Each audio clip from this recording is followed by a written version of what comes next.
Implementing a regional economic integration agenda takes considerable time and effort. Africa's unique, diverse physical, economic and political landscape is a real challenge. And while some of Africa's leaders profess to support the process, others say it's complicated. When we discuss integration in Africa, we have not paid attention to these costs and benefits. We've simply said it's good for Africa. It's true, it's good for Africa. But we have not really said, is it good for Malawi? In what way? What would Malawi benefit and what would they lose? Until you answer those questions for politicians, they'll be very scared, of course, of embarking on a scheme that may be very costly for them in some sectors and beneficial in some sectors. So it matters for political. We have not given the politicians the benefit of their knowing what will be the cost and what will be the benefits of integration. We just say it's good for Africa, it's true, but different countries will pay different prices for integration.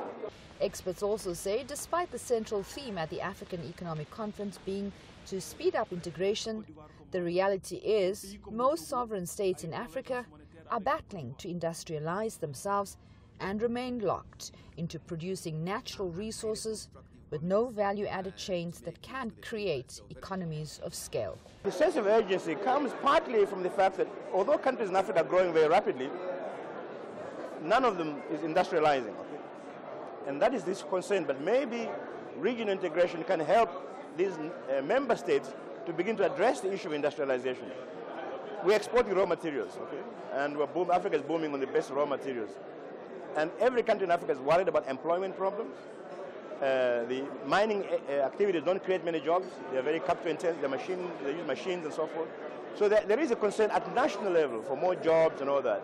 And unless the regional integration is seen as answering those questions, it will have no political support.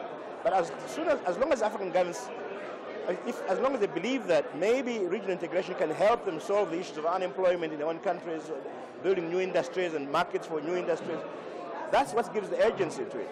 It's not simply Minister of Finance worrying about, they're trying to address some problem at national level, the instability of their currencies, the failure to industrialize, and the dumping of cheap goods from other parts of the world on the continent. That's what's creating the urgency, the desire to solve social problems at national level, employment. Political regimes also play a hand in integration, and some countries are struggling to convince neighboring regimes to buy into the principle of shared benefits. A prime example is Africa's youngest nation, South Sudan. In fact, we were one country, and most of the goods being produced in the north were actually consumed in the south. So South had all the time continued to be a market for the north. And because of this misunderstanding, they lost the market. So it is now flooded with these African goods. And that's number one. Number two, a number of people also, because of that misunderstanding, the people were moved.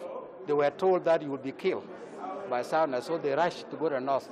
Now they are coming back in a very large number. There are people working there as teachers, lawyers from the north. Now they have applied, they want to come back to work, which we also agree. The same thing, those people who are working in the north, they are now asked to go back to the north. But South Sudan is also an example of what political transformation can achieve. As a new democracy, investment has flowed to the economy from all quarters of the world. The country has also incentivized its trade policies, making it easier for foreign companies to enter and exit the country. And its finance ministry says it will continue to take bold steps with its controversial neighbor Sudan to integrate economic ties. Still, it maintains a dictatorial regime makes the process harder.